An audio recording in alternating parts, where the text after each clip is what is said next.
When I hear the phrase Dark Souls Ripoff, the first game that comes to mind is Lords of the Fallen. This isn't because I believe it is a Dark Souls ripoff, but because Lords of the Fallen was given that label by the gaming community upon its release back in 2014. In the current day, games with the Dark Souls formula are now much more accepted, praised even, and have their own subgenre called soulslikes. I tend to lean towards praising them. As a big fan of From Software games, I'm glad they aren't the only ones developing games of this genre. So many great Souls-like games have been released since Dark Souls' popularity rose, and honestly, Lords of the Fallen might have been the one that paved the way for them. Or maybe it was more like the guinea pig that got a lot of flack for being one of the first Souls-likes made before it was coined its own genre. A Dark Souls ripoff, a poor man's Dark Souls, clunky Dark Souls, all names given to Lords of the Fallen. But are these names warranted? Maybe the clunky Dark Souls is, but honestly I believe if Lords of the Fallen were released in today's gaming landscape, it would have been met with more positive responses. Today, I thought we'd take a look back at Lords of the Fallen, the first Dark Souls ripoff. Lords of the Fallen was developed by Deck 13 Interactive, published by CI Games, and was released in October 2014 for the PlayStation 4, Xbox One, and PC. You may know Deck 13 as the studio that later went on to develop both the Surge titles, another Souls-like series, and CI Games, who is primarily known for their Sniper Ghost Warrior franchise. Lords of the Fallen is set in a world long after the defeat of a god named Adir that formerly ruled humanity with an iron fist.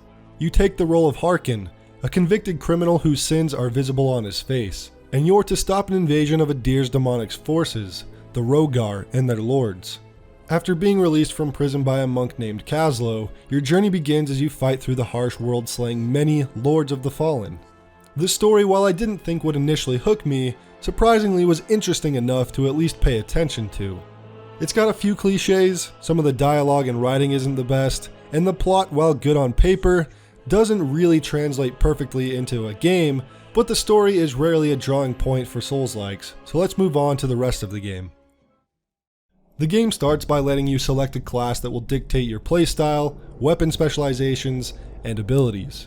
Your class is determined on two major choices of three kinds of magic: Brawling, Deception, and Solace, followed by a second choice of three different armor sets: Warrior, Rogue, and Cleric. For example, pairing the Warrior set with the Brawling magic creates a tanky melee-focused build, whereas pairing the Warrior set with a Solace magic creates more of a Paladin build. Of course, you can mix and match all of these armor sets and magic types, and the possible builds are numerous, and while not wildly varied, are at least noticeably different. The world and atmosphere, while at times can appear to look great graphically, mostly ends up looking like a bulky generic fantasy game that takes itself a little bit too seriously.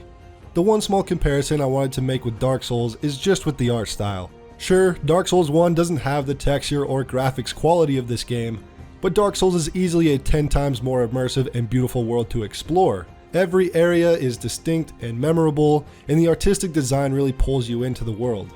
Contrast that with every location in Lords of the Fallen, where everything tends to blend together into one heap of a dungeon aesthetic.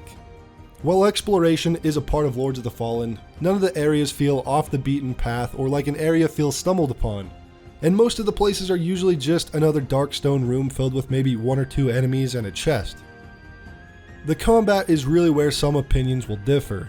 While some players really like the slowed down, weighty, and more deliberate combat, others like myself found it to be clunky, tedious, and flat out boring. To me, a Souls-like is best when played with a faster paced playstyle in mind. Take Bloodborne for example. Speed is encouraged in every way and allows for a lot more challenge, but also a lot more freedom with your approach. Lords is extremely slow, and many fights feel the exact same. Dancing around waiting for an attack so you can take one very long swing at an enemy, then block until you have another window of opportunity. Other Souls-likes can be played that way, sure, but rarely does Lords deviate from that playstyle. And while I do like the sense of every swing feeling intentional, and the magic abilities can shake things up occasionally, it ultimately is far too slow and boring for my taste. Enemies telegraph the same exact attacks that drag out one-on-one engagements with enemies, and rolling, dodging, and swinging all feel like you're playing in half speed. I don't know, maybe I'm alone in feeling this way, but because of the combat, Lords of the Fallen was one of the only Souls-likes that I felt the need to slog through. But let me know your thoughts on the combat in the comments below. I'm curious to hear different thoughts and opinions. With these few problems I had with the game, Lord still managed to pull off some moments of fun, like these portal challenge dungeons that have you complete a challenge for some loot, and some of the boss fights provided a fun mix of mechanics and dueling. I found some of their mechanics to be pretty cool, like the Worshipper boss fight. The boss has 3 separate points in his health where he will activate his wipe mechanic. You'll need to stand inside one of the 5 shrines in the arena to avoid its blast. After the blast, you must return and kill a few crystals that will spawn smaller adds, and then you'll want to lead the Worshipper to a shrine where he will slam down, causing him to break the shrine and stun him for a good amount of time so you can deal damage. You'll rinse and repeat these mechanics until you take him down, and while fairly simple, I really did like the inclusion of these kinds of mechanics in a Souls-like game. Sadly, the other boss fights are mostly forgettable. I saw a YouTube comment on a boss no-hit run that said, "What is your favorite boss?" I personally like that 3-meter tall, armored dude who uses a big weapon. It's easily the most accurate description of Lord's bosses. Generic, armored, chunky, sluggish bosses wielding a massive heavy axe or sword. There are a few exceptions to this, like the Keeper and the Infiltrator, but even the final boss fits into the aforementioned category. Bosses are key to making a great Souls-like. It's what you're leveling for, the next boss fight. And each boss here is just not worth the journey. On a smaller side note, I did want to mention that the game's music was actually pretty good to my surprise, and while it's not deserving of any top 5 soundtrack lists, I think it was really well done. It's been 6 years since Lords of the Fallen's release, but a sequel is still planned to release at some point. Initially planned to be released in 2017, the game has been stuck in development hell for the last few years with changing of development teams and trying to find a solid foundation for the game. CI Games still maintain as of April this year that the game is still in development and is aimed for a release on next-gen consoles and PC. We have already developed a modernized version of the game based on what has already been done with the game before.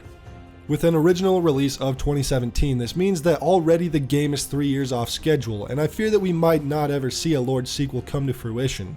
Releasing in 2014, the same year as Dark Souls 2, it's easy to see why this game would get the label of Dark Souls Ripoff at the time.